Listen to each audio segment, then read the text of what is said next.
How wonderful that some of you already got to visit a mosque. You're very fortunate here in Atlanta because you have many mosques, many opportunities to reach out to our Muslim brothers and sisters. In the whole state of Vermont, where I hail from, we have one. So you have no reason to not visit. It's right around the corner from you. There are mosques everywhere. And it's important that we visit because Islam is the most misunderstood and the most maligned religion in the world today. We are being whipped up into fear of Muslims. And when we are afraid, we're stupid, actually. We're operating out of just that reptilian part of our brain. When we're afraid, we don't have access to our higher functionings, our whole self, the power of the knowledge in our hearts, our whole being. We're resigned to a small place of living. Ali, the son-in-law of the Prophet, says, people are afraid of what they don't understand. So my hope today is to share with you a little bit about what I love about Islam in order to invite you to a place of more understanding and less fear. Islam is very practical. If you are looking for insights about how to live a good life, how to be a good person, Islam has wonderful gems to offer to you. One of the things I love most about Islam is that it invites us to be concerned about what is the most important thing in life. To get our priorities straight. What is it for you?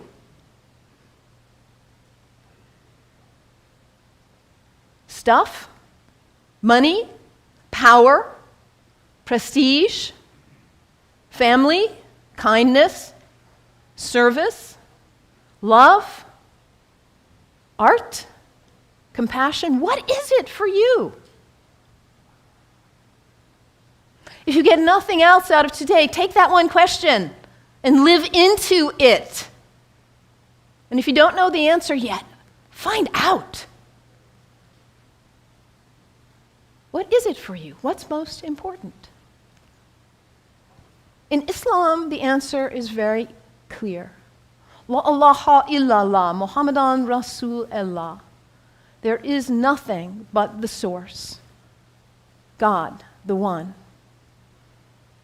How did you say it, Anthony? That love which is greater than we can know. That's what matters.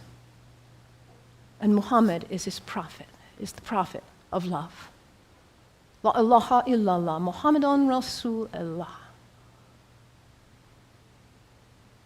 And the thing about us humans, when we get that clarity, we know what's important. What do we do with that?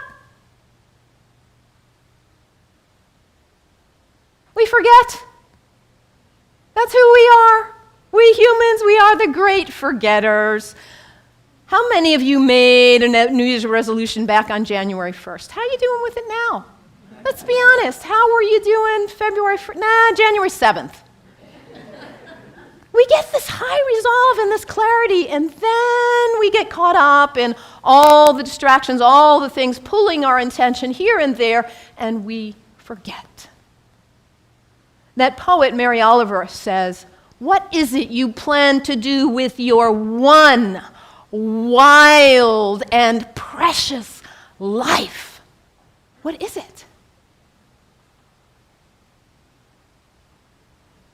In order to not waste our life, we need to regularly hit that reset button, come on back to center, to our heart, to what we know is really why we are here, what we know is really important.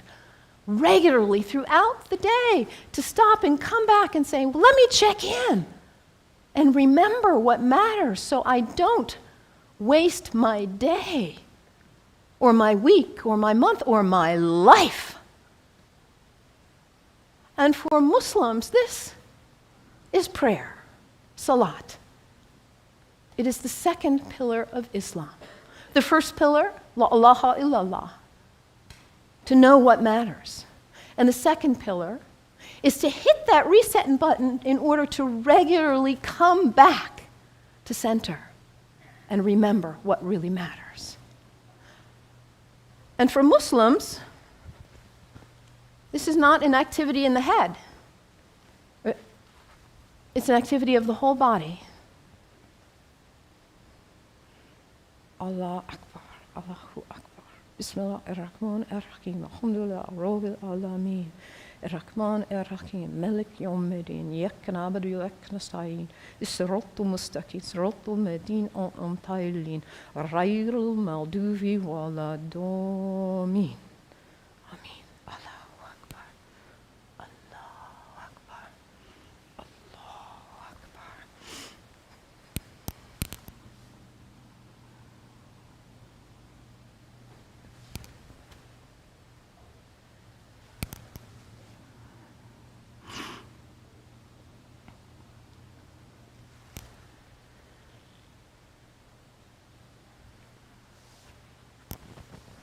Can you imagine how limber you'd be if you did that 17 times a day? And it's done in the direction of Mecca, northeast, more or less. To hit that reset button in order to come back, to hear that voice still and small like we just sang about, to come back to what matters. So practical, I love that, the second pillar of Islam. Islam also reminds us to always be concerned about those who are less well off than ourselves. Over and over in the Quran it says, be concerned about the widows and orphans. Be generous. I brought some soup as a symbol of generosity, giving, donating to food banks, giving to people who need food. I think about Muhammad almost like a spiritual, a social genius. He himself was an orphan. By the time he was 6 years old, he had already lost both his parents. He knew marginality. He knew it. And what happens when there is imbalance in a society where there are some who have a lot and some who don't have enough? What happens here? Those who don't have enough are suffering, aren't they?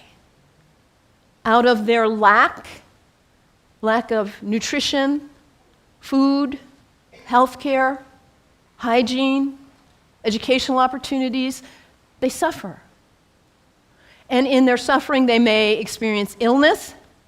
Their illness doesn't stay there, does it? It spreads to the rest of the people. And in their need, they may choose to engage in criminal activity just to try to put food on the table. And that destabilizes the whole society when you have some without and some with too much. And what about the people with too much? Greed is spiritual bankruptcy. We cannot know well-being in our hearts when we are surrounded with too much while others are suffering. It creates instability. And Muhammad, peace be upon him, he was a spiritual genius, saying, let's bring it back into balance. Let's give. Let's be generous. And this is the third pillar of Islam, zakat, generosity. I love that about Islam. And I love, too, that Islam invites us to take a break from our habits. We humans, we're habitual creatures. We just are. We do something once, we do it again, we just do. How many of you are sitting in the same seat you always sit in today? That's okay, nothing wrong with that. We're creatures of habit. And if the habit's a good one, like brushing your teeth, wonderful. It strengthens you. Your habits can raise you up to give you strength and clarity to live your life on purpose with integrity. Or your habits can pull you down.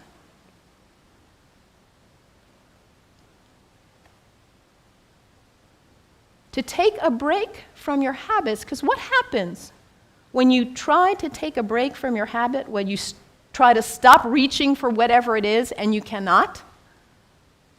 What is it for you? Coffee? Sugar? Alcohol? Drugs? Sex? Shopping? Your cell phone? Your tablet? Gossip? What is it for you, this behavior that you're caught in? You know it's not worthy of your best self, and yet there you are. It's addiction, isn't it?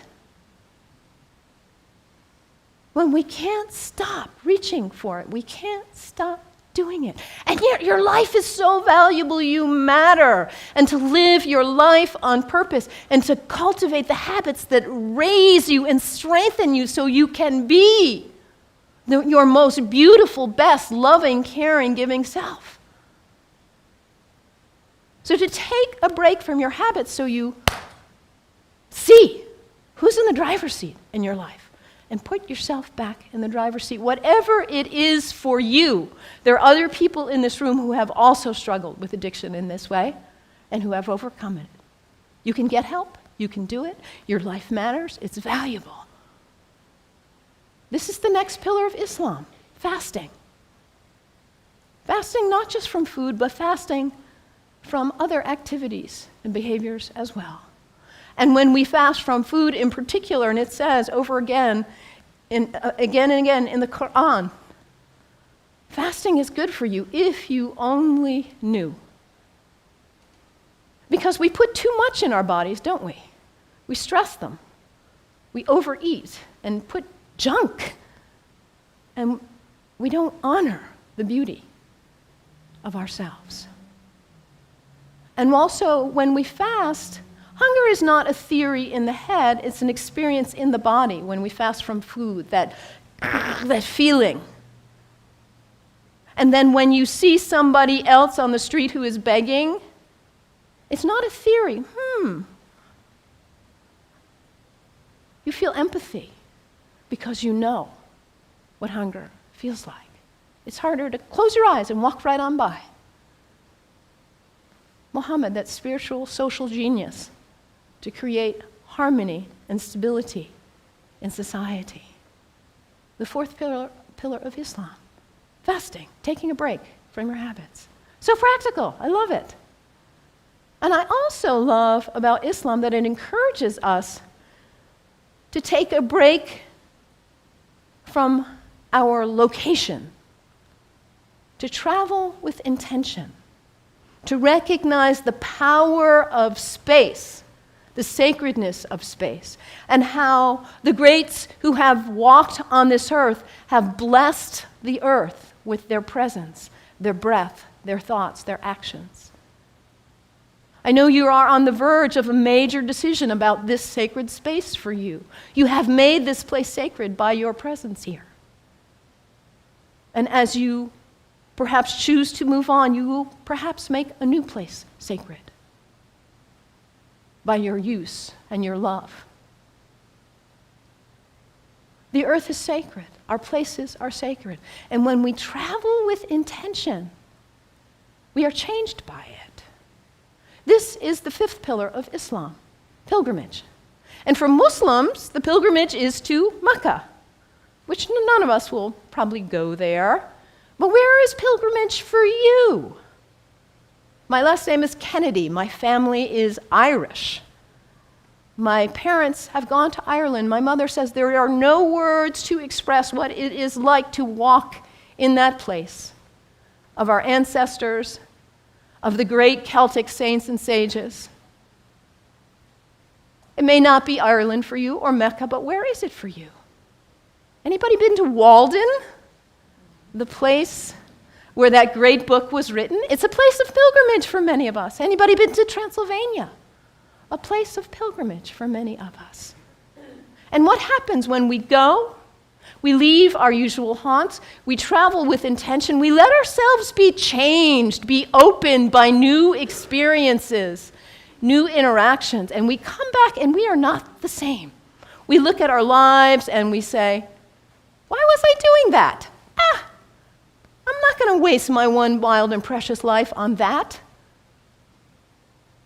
And we come back renewed and with a new value, a new understanding of the sacredness of our location, the beauty of the earth.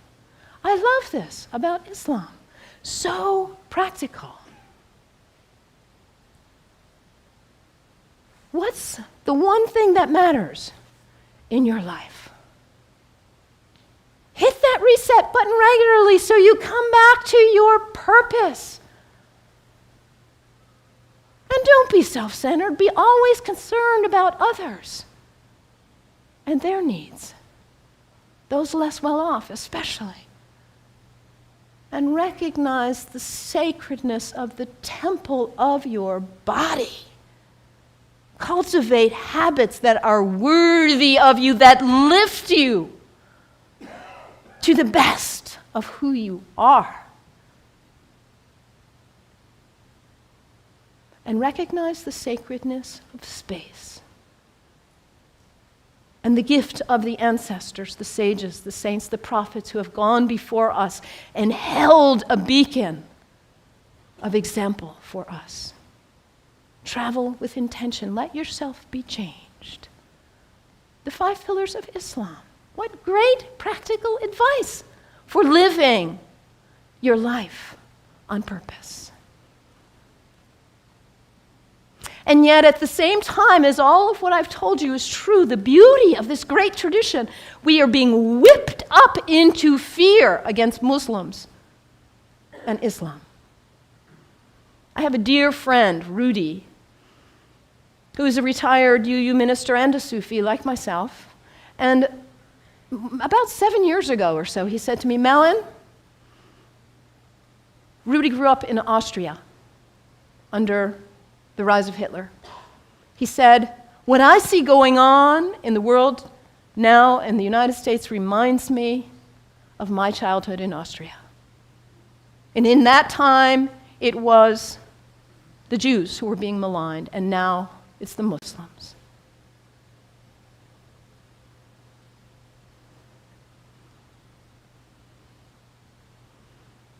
Hermann Goering, the right-hand person of Hitler, a Nazi.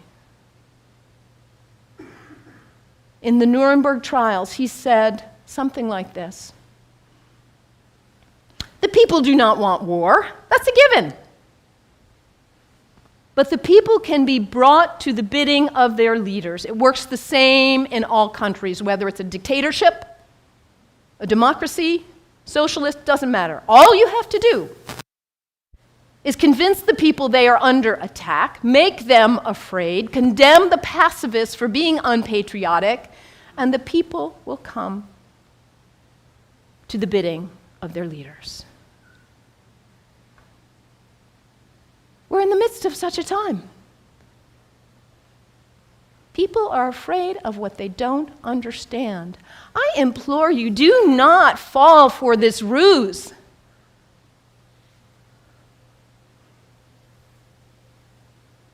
Because, as I said earlier, when we are afraid, we are stupid. We are relegated to a very small part of our mind. People who advocate violence are dangerous, whoever they are. Within Islam, guess what percent of Muslims, this is based on a Gallup study worldwide of Muslims, guess what percent of Muslims think violence is the way to go, is an appropriate response to what's going on? Less than 1%. This is really accurate social science research. And this less than 1% of Muslims who advocate violence are getting 75% of the media coverage. This less than 1%, yes, they are dangerous.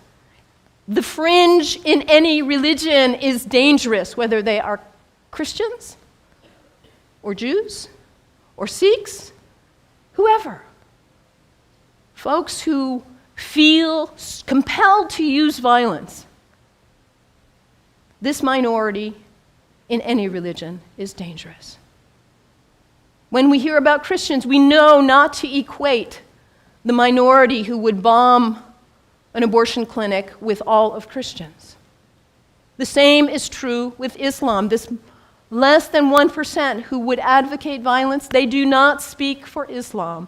The people who speak for Islam are the people who are most concerned about living life on purpose. Not wasting your wild, precious life, but hitting that reset button, coming back to center, being concerned about justice and everyone's needs. The true Muslims are the people who recognize the temple of the Holy Spirit, which is our body, and cultivate life and living and habits that are beautiful and worthy.